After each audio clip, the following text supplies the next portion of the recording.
tout d'abord, ce projet a suscité énormément de réactions citoyennes. Je pense que ça doit être un indicateur, c'est quelque chose auquel il faut prêter attention, parce que ce n'est pas rien. Je pense que là où avant les citoyens se sentaient un peu mis à l'écart lors de projets d'urbanisme, on a pu maintenant attirer leur attention sur comment il fallait procéder, comment mobiliser. Et en période de pandémie, c'était pas gagné. Et donc, je pense que déjà, d'un point de vue citoyen, il y a déjà une première, en tout cas, un premier combat qui a été gagné. Alors, concernant le promoteur, parce que j'aime bien avoir une vue d'ensemble, et donc on l'a rencontré pour voir un peu, en tout cas, le principal promoteur du projet qui nous est, qui est lié au projet de voirie qui nous est soumis aujourd'hui. J'ai envie de dire que quelque part, il défend ses intérêts et que nous, on peut l'entendre, que cette personne défende ses intérêts, c'est une chose. Mais je pense aussi que quelqu'un qui a été victime de mauvaises décisions successives, où à Moucron, on exproprie à tout va des agriculteurs pour créer des zones, pour créer des zones industrielles. On a fait reculer notamment ces zones agricoles, même si aujourd'hui, cette partie en fait, d'Erzo n'est plus considérée comme une zone agricole, il n'empêche que pour tous les Erzotois et pour tous les Moucronois, c'est un espace vert. Alors, ce que je peux entendre de la part du promoteur, c'est de dire, est-ce que c'est à moi d'assurer un espace vert, un poumon vert à Moucron pour les citoyens? Et ça, je peux l'entendre. Et la réponse, c'est que non, en réalité, c'est aux autorités publiques de le faire. Et c'est là, en fait, tout le nœud, je trouve, de ce dossier. On parle bien de 2% du territoire, c'est pas rien. On parle de 1700 logements à terme, c'est pas rien non plus.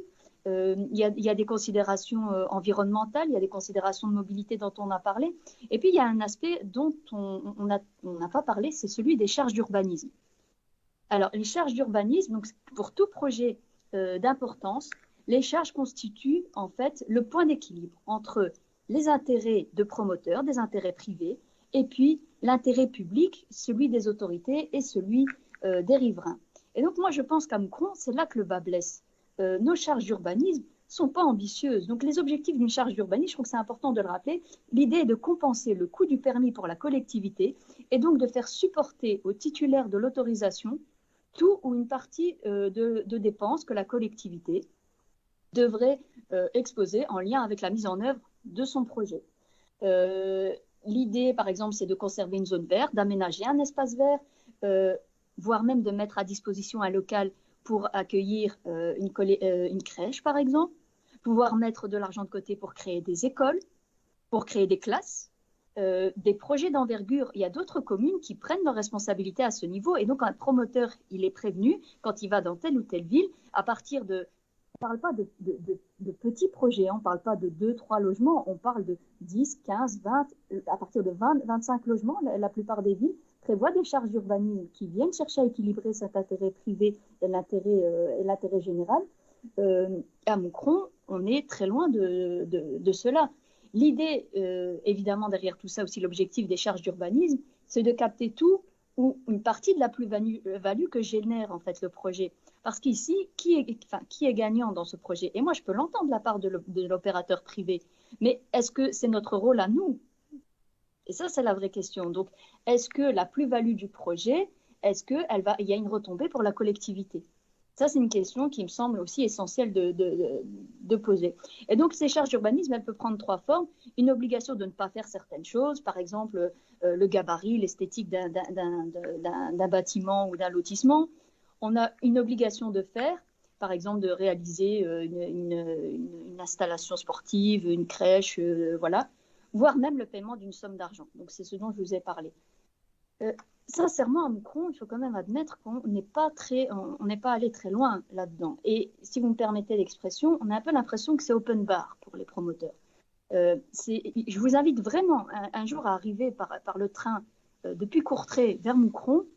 Le nombre de grues en action que l'on voit, parce qu'à la dernière fois, on a dit oui, mais c'est super, c'est génial d'avoir autant de grues en action. Et je vous assure que c'est assez interpellant, quoi. Vous arrivez, on ne voit que des grues. C'est pas anecdotique, c'est symptomatique de quelque chose qui s'y passe. Quand je dis que c'est open bar, c'est dans le sens où un promoteur dépose ce qu'il veut. J'ai l'impression qu'on n'anticipe pas les demandes des riverains. Dieu merci, ils se mobilisent. On arrive maintenant à organiser notamment des réunions de concertation avec les riverains. Je rappelle que jusqu'ici, les riverains étaient bien démunis. La plupart du temps, ils faisaient une pétition qui était considérée comme une seule réclamation. Et donc, ces réunions de concertation n'avaient pas toujours lieu. Et aujourd'hui, je pense que ça, c'est bien rentré dans les habitudes des citoyens. Quand les citoyens se réunissent, c'est très difficile de se faire entendre. Et une fois qu'on a entendu les citoyens et qu'on arrive même des fois à relayer une partie des demandes légitimes, parce que c'est pas des, excusez-moi, permettez-moi l'expression, c'est pas des gueulards. C'est pas des gens qui gueulent pour le plaisir de gueuler, c'est pas des gens qui contestent pour le plaisir de contester. Il y a des arguments derrière. Eh bien, quand on arrive encore à trouver une partie des critiques des riverains et qu'on les relaie à des promoteurs, eh bien, à Moucron, ils peuvent encore s'asseoir dessus et dire, ah ben, écoutez, je vais vous le proposer tel quel quand même, et on verra bien. Et par exemple, c'est le cas qui s'est passé pour Blanche Maille, parce que même quand on a fini par entendre, par exemple, les riverains, eh bien, malgré tout, le promoteur nous a proposé son projet. Donc, je pense que les citoyens veulent et attendent autre chose. Il y a un principe de stop béton aussi au niveau wallon qui va dans ce sens. Et voilà. Et donc, je comprends qu'il y a un intérêt privé, mais je ne suis pas certaine que ce soit notre rôle. Par contre, ce dont je suis certaine, c'est que c'était tout à fait à l'autorité communale de veiller à cet équilibre.